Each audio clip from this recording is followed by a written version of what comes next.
Hello traders, welcome to FreeFX. Today is Sunday the 18th of October. The topic of today's video is position trading.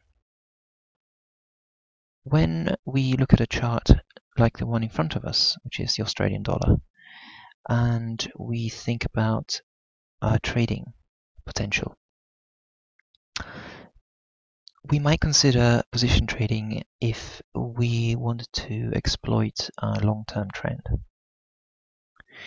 There are different ways of exploiting a trend, and the first one you might consider would be to capture different segments of a trend, coming in and out several times, which has the advantage obviously of securing profits more quickly and avoiding the potential losses that one might fear from the market turning round or corrections or reversals. Long-term trends, however, can take several months or years to develop. When we talk about position trading, we're specifically addressing this particular topic. So if you did a Google search, for example, you find the definition of position trading is that it's a long-term trading style that really goes for the potential of a long-term hold on a trade over short-term fluctuations. And you can see the advantages in this straight away when we look at the potential that something like forex pairs can offer when they begin to trend. Like all types of trading, there are risks involved, and like all types of trading, there is the potential of making great returns. But when we look at a trend like this, which is in this case from 2001 to 2008, that's about 7 years, okay.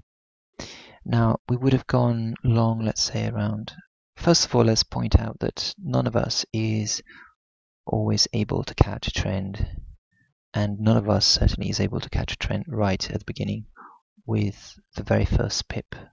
So we may want to consider that at this point in 2001, we may not have been ready to go long. So had you been in 2001 considering a long-term trade, going long on the Australian dollar, you might have waited for the first few months of 2002 going up here. And let's say then you would have gone long around here. Let's consider the different scenarios just to put it into a realistic type situation. So you're looking at this uptrend, and every one of these boxes, by the way, is 500 pips. So 500 pips from here would have taken you up to here. And then you would have seen this continuation. So you would have started holding this trend up 500 pips, and then another 500 pips, that's 1,000, 2,000, 3,000. So the very peak of this would have kept a 3,000 pip profit. Now, had you locked this in, that would have been 3,000 pips, okay. But maybe you started, your stop was a trailing stop loss, in which case, at this point, you would have been stopped out. And you would have lost 1,000 pips of your investment, but you would have kept 2,000 pips. And let's say you would have gone long again after a little bit of a climb again here, gone long again here, and you would have come out about here or here. Had you gone long here, that would have been 2,000 pips more or less. Okay.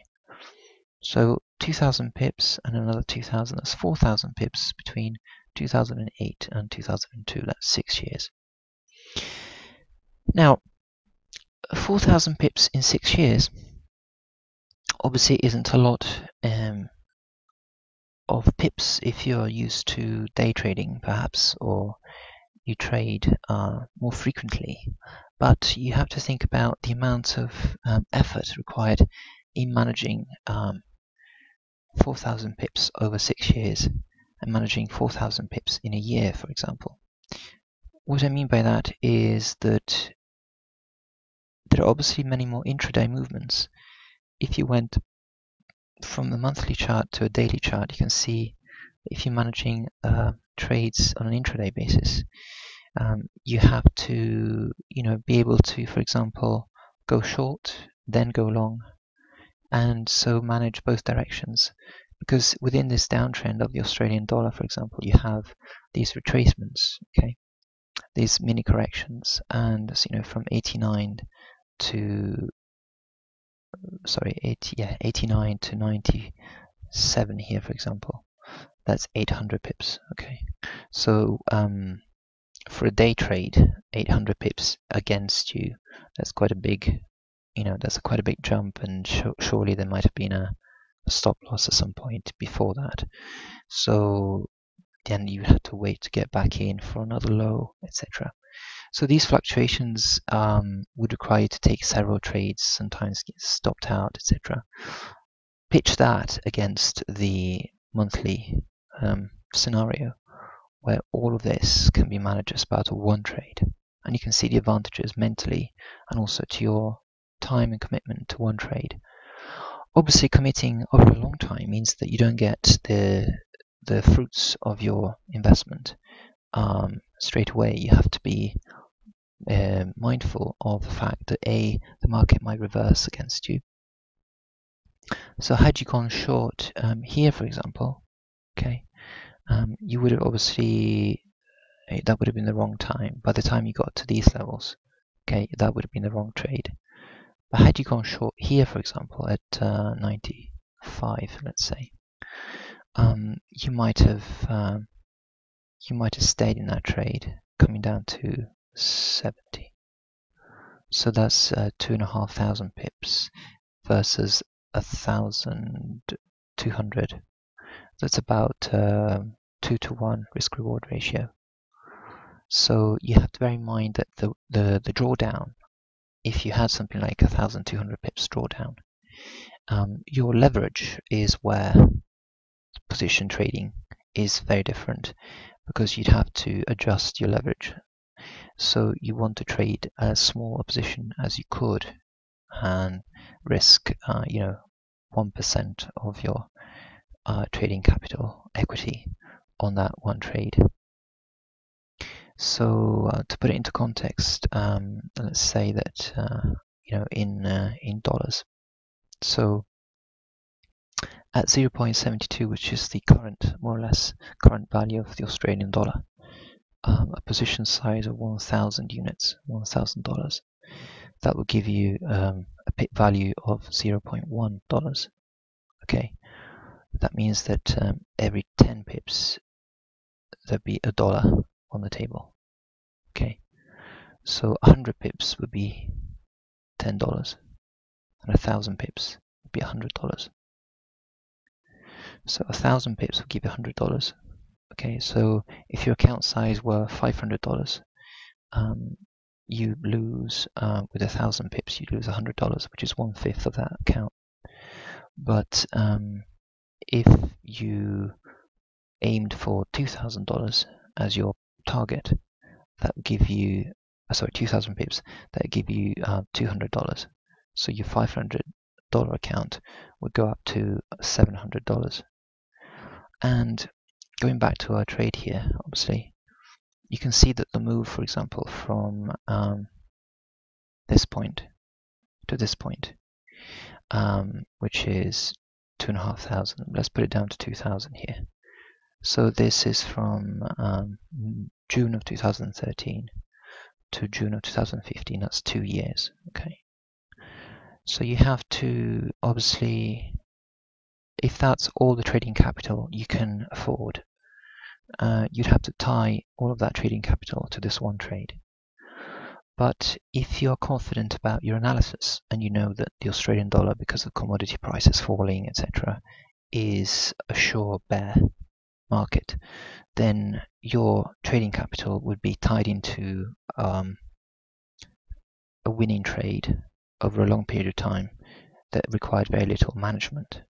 Yes, when the trade here returned to break even, you'd obviously have to, keep your eyes open and see the situation there, and then, let it ride. So you might want to consider how psychologically you would deal with the fluctuations that would be of 500 or more pips in your favor, 500 or more pips back to break even, before moving in your favor for a second time and finally earning you a good trend, or even against you. So obviously everybody can get stopped out. Position trades require some kind of risk management, whereas stop losses are not. So it's worth thinking about the size of your loss. If you had a $500 account and you lost 100, that would be 1/5 of your account gone, and you'd be down to, so your 1,000 pip move would take out $100, so you'd be down to $400. If you double that and say entered short here, and your stop loss wasn't here, and your stop loss was 2,000 pips above, you would have been fine. But that obviously requires a $200 in this case loss, $200 loss, and you would have extended your risk reward to say twice that. So you'd have risked 2,000 to get 4,000 pips, and you would have been fulfilled. So your order would have been filled around about here. But that obviously is in the perfect scenario where you capture the entire trade. So always bear in mind what the risk-reward ratio is, how much you're risking in your capital. Trends are obviously difficult to capture, but so you have to look at monthly charts really to look into the long-term trends. This is the my version of the cycles of the cable pound US dollar. See, we're in this sort of second hump, which is very similar to the one on the left, and this has the potential to go down below this 1.5. Then we have things like the US dollar. If you're trading the US dollar, they're pitched against the S&P 500. That's obviously a very long-term trend. Okay, if you can't trade the US dollar, then at this point it's very risky because we are heading up with high lows, but the tops are not really moving higher. So it's obviously waiting for the Fed Reserve Bank to hike rates. So you may not want to trade the dollar, but you might want to trade a major that is responsive to the US dollar. So this is the Euro USD on the daily. Put it to the monthly. Okay, you see where we're at. This period of congestion here. Obviously, the long-term trend is bearish, and if you entered somewhere around here, it's a bit of a gamble because we're not sure exactly if there'll be another leg up before heading further down. So if you entered here at 1.13 something, you'd have to maybe allow this as your kind of level of stop, about 120. That's about 700 and something pips away. Let's say 700 pips away. So these boxes are 1,000 pips. So 700 times 3, for example, give you 2,100. So 1,000, 2,000.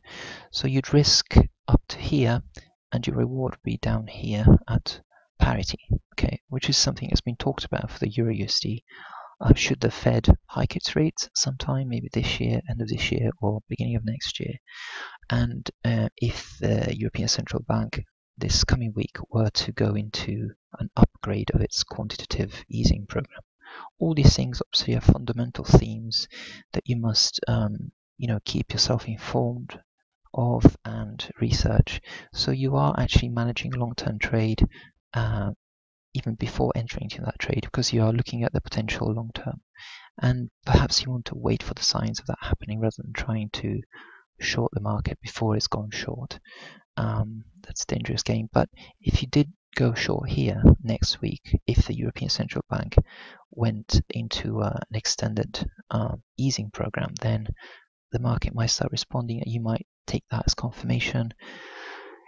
This, if you had a 700 pip tolerance to risk, and you went for a 2,000 pip reward down to parity and below, that would be your position trade essentially. I hope this has been of some use, and please leave your comments and let me know if you'd like to discuss this topic further, and I'll try to answer your questions. Thank you very much, and good luck trading next week.